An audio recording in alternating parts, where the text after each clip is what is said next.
Hi there, it's Jess. I'm finally getting around to doing my labour and delivery story, and I'm also combining this with a 6-week update. So I had Guinevere Grace on the 14th of January 2015.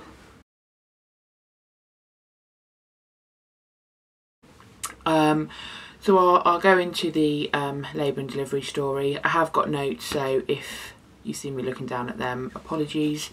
So on the 14th of January, actually going back a couple of days, I started having really bad back pain, like even worse than I was kind of suffering with anyway.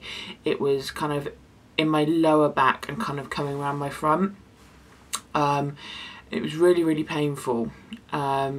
And I kind of had a feeling that things were going to start happening fairly soonish. And then a couple of days later, so this was the early hours of the 14th of January, at 2:30 my waters broke. I hadn't had any other signs other than the back pain. I hadn't really had any other signs. I didn't have any contractions. I wasn't in labour, well, as far as I knew. So we were obviously in bed asleep. I'd got up to go to the loo, and when I stood up, like, this water kind of gushed out, probably about a cupful. And so I kind of put a maxi pad in, and woke up Phil, told him that my waters had broke, but told him to go back to sleep because I wasn't in kind of labour. I wasn't having any kind of real contractions or anything like that, so I told him to go back to sleep. I obviously had to keep changing my pad quite regularly when your waters break, and once I'd gone back to do it a second time, I noticed that the water was a lot darker. So I think I might have spoken on one of my previous vlogs. I was attempting a vaginal breech delivery. Guinevere was breech for pretty much from about 28 weeks. We had an ECV which had failed, so they couldn't turn her. But because I was going to be managed by a specialist team, they were going to allow me to attempt a vaginal breech delivery. So once I had these kind of dark waters, which basically indicates that meconium is in your water, so the baby had done a poo inside, I phoned them up and they said, you need to come in now, because obviously it can be quite a dangerous situation. So we ended up arriving at the John Radcliffe Hospital about 7 AM on the 14th, and obviously we did the whole kind of checking in. I was hooked up to monitors. At this point I had started having contractions, but I would class them as kind of early labour contractions. They weren't kind of anything too major. They were painful and some of them did take my breath away, but I didn't really get any kind of any majorly painful ones at this time. Then I was checked over by the consultant. They did another scan to check that she was still breech, and she was still breech, but she had changed her breech position and she'd basically kind of tangled her legs up like this. Now that added with the meconium in my waters, and also the fact that I was still in very early labour, the doctor kind of guesstimated that I was about 15-16 hours away from actual birth, and with the meconium in the water, which was the most serious thing, I did end up having a C-section, which I know I spoke about in my previous vlogs. I really wanted to kind of avoid. However, once now it's kind of been done, I don't regret it at all. Obviously the main thing has and always will be the safety of my baby and myself. But it didn't feel rushed. It didn't feel scary. Once we'd made the decision that we were going to have a C-section, I had about 45 minutes to an hour because they were finishing up another one. So it wasn't as if I was kind of like rushed in. You know, obviously there's situations where people will go through the whole throes of labour and end up with a C-section anyway. So that respect, that was really positive. So they took me into the theatre because I had to have my epidural and my spinal, and they'd told Phil that they would come and get him in about 15 minutes, and that he couldn't be in the room while they were doing the, you know, spinal. Now, this bit was really horrible, but it's not a kind of typical situation, so I don't think it happens a lot. I was told to sit on the bed and to hunch over a cushion, so like my back was like curved.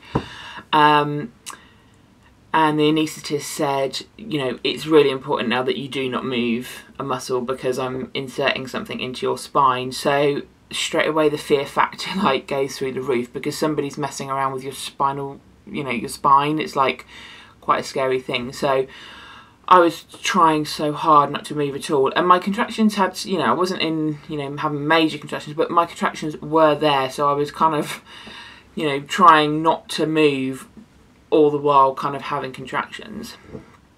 And I just remember the guy saying sorry a lot and saying that I've got to do it again, and another guy came in and he was trying to do something, and it's this really horrendous feeling. It's like there's clicking, it's like they're putting something in your back and you can feel like clicking and popping in your spine.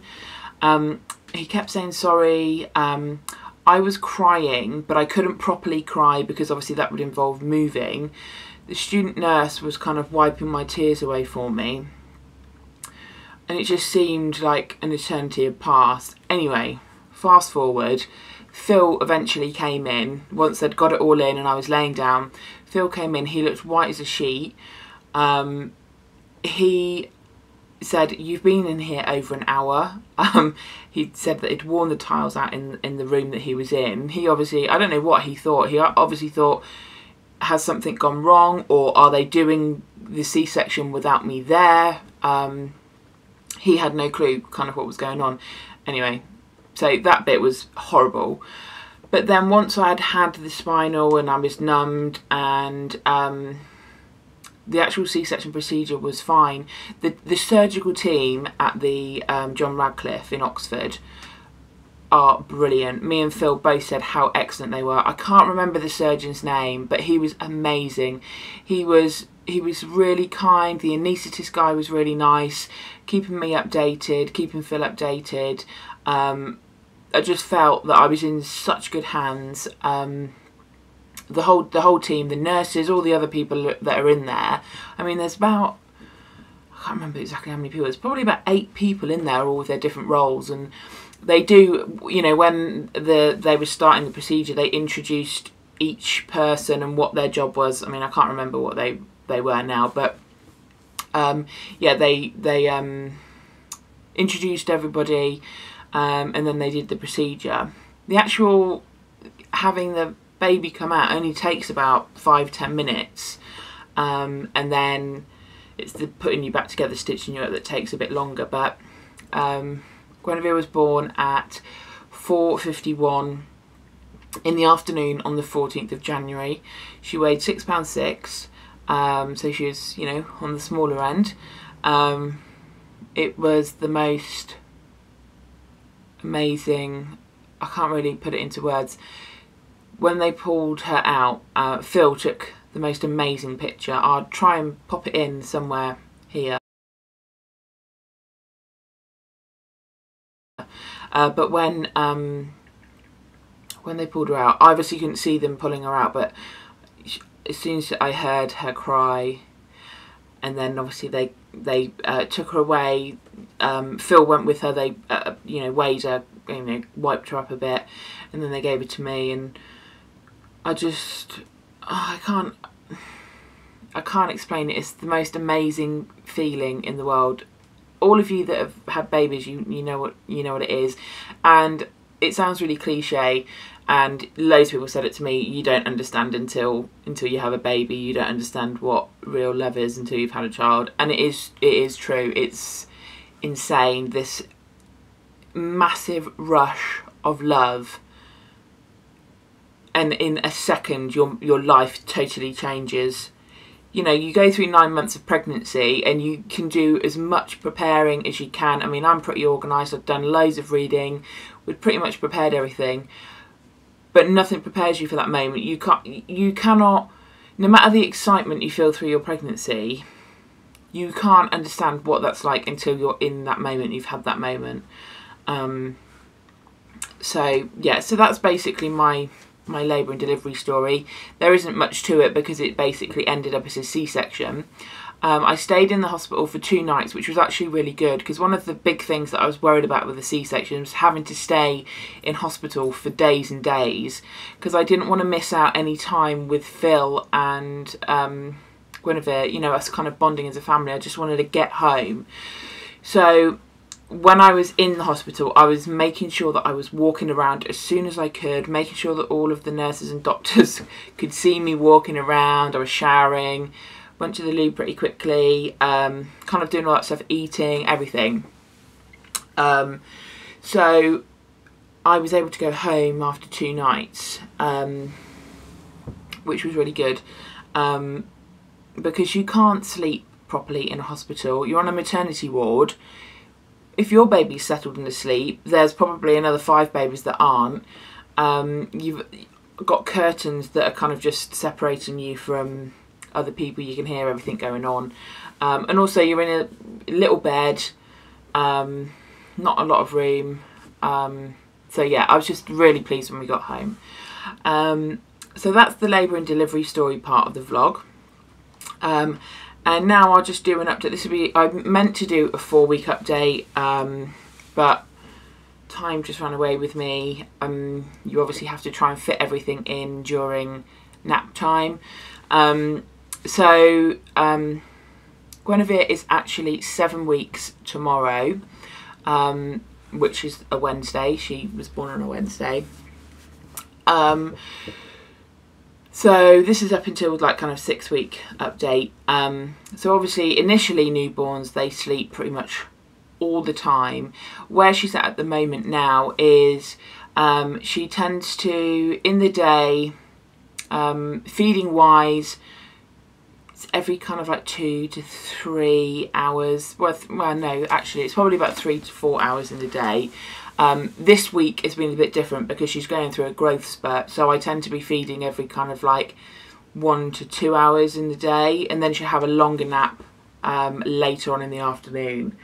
And then in the night, normally she does 4 to 5 hours, but again, because it's a growth spurt this week, it's kind of been every 3 hours. So we wake up about 8 o'clock-ish, have a feed, change her, get her kind of clothed for the day. She then goes back to sleep probably for a couple of hours. In that time, I will either kind of get showered and ready then, or I'll just take that time to just chill out in the bed next to her. She sleeps in a snooze pod next to our bed. It's kind of attached, so it's like co-sleeping, but it's a lot safer because me and Phil would kind of, I'd worry about us rolling on her and stuff like that. So she's kind of next to me, but she's not on the bed. It's really great. I love the snooze pod.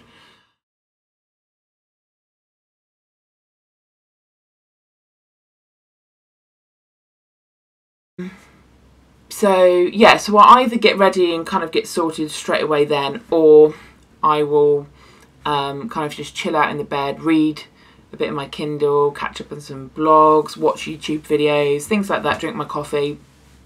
Or if, depending on how the night's gone, if I'm really super tired, I will, while she's sleeping, I will go back to sleep for an hour or an hour and a half.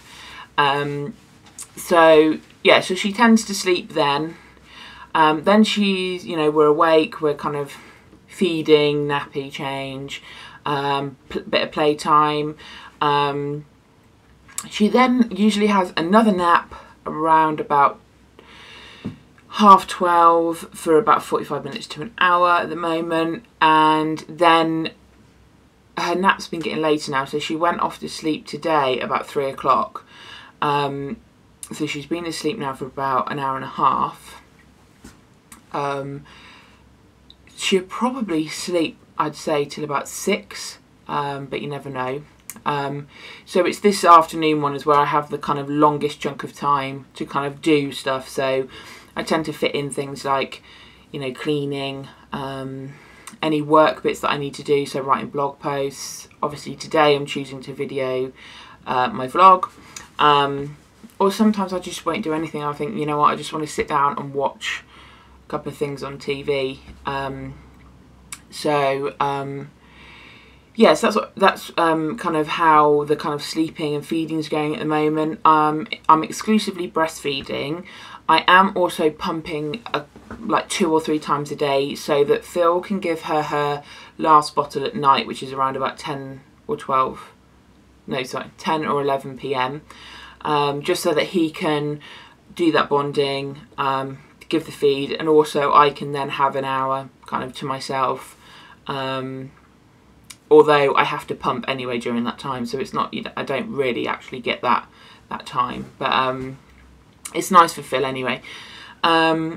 So she's exclusively breastfed apart from the last bottle of the day, which Phil gives her, which is breast milk anyway, and any leftover kind of that I have from pumping from those days I'm storing in the freezer. So I'm kind of trying to build up my freezer supply so that if I do have a night out or a weekend away, because I have got one of my best friends' hen weekends coming up in May, so that's a kind of a 2-night away thing, so I need to make sure that I've got breast milk in the freezer for that. And you know, if I want to go out and have a few drinks, you know, it's nice to have some breast milk in the freezer so that I can kind of, you know, not worry if I've had a few too many. Yeah, so that's feeding.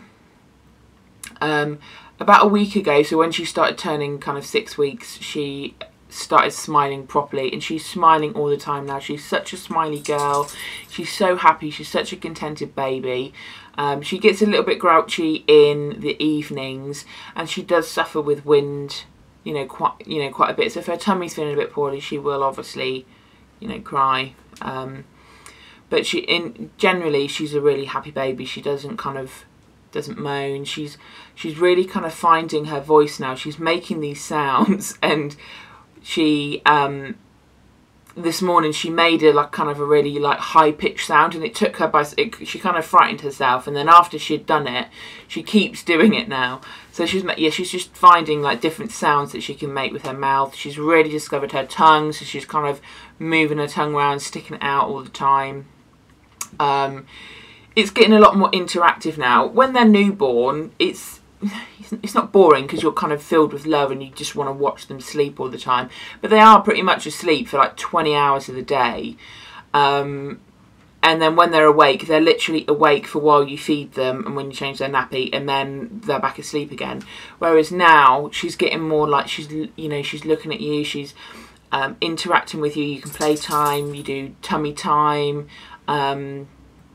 So you can kind of, I'm looking forward to these next kind of few weeks and months where she's interacting with us a lot more. So, yeah, so that's kind of playtime. We just kind of play. She's got an activity mat, which we do tummy time on, and it's got these things hanging from it that she can play with. She loves sitting in her baby beanbag, and I kind of do faces at her, sing to her. There's some really good YouTube channels with baby Mozart music, Hoopla Kids or something like that. That's another good YouTube channel which has got nursery rhymes and things like that. She loves those. She just loves looking around, and obviously making faces at her. There's a couple of toys, the ones that make the noises, that she's interested in, but it's not, I wouldn't say that at the moment there's kind of much, playing with toys. It's more just kind of faces and kind of interacting that way at the moment. She recognises, she can see the dog now. We've got Betty, who's a little Jack Russell Cross Border Terrier, and she is kind of scurrying around all the time. I've noticed that the past couple of days she's actually been looking at her and following her across the room, or when she's passing her when I'm changing her nappy. So I know that she can see Betty now. So little did I know that my camera stops recording after 20 minutes, so totally cut off the end of my video. So I'm re-recording the end today. It's only a minute or two, but hence this is why I look different. Yeah, so I was going to talk about the weight. So her weight, when she was born, she was 6'6", and she's been putting on weight steadily. She is getting weighed this Friday. 2 weeks ago she was £8.4. She's following the 9th centile, so she's on track with her weight, which is great. And yeah, and that was basically all I was kind of all I'd said on the last of the video. It just cut off the last few seconds. So I'm getting into the swing of things again, doing more videos, so make sure you subscribe if you're interested. I'm going to be doing monthly favourites for me and also for baby. My next video is hopefully going to be my newborn must-have, so items that I've found really useful for these early weeks and months. And yeah, so I'm going to get more into uploading videos a bit more regularly, so make sure you subscribe and click like if you like the video. Okay, thanks, bye.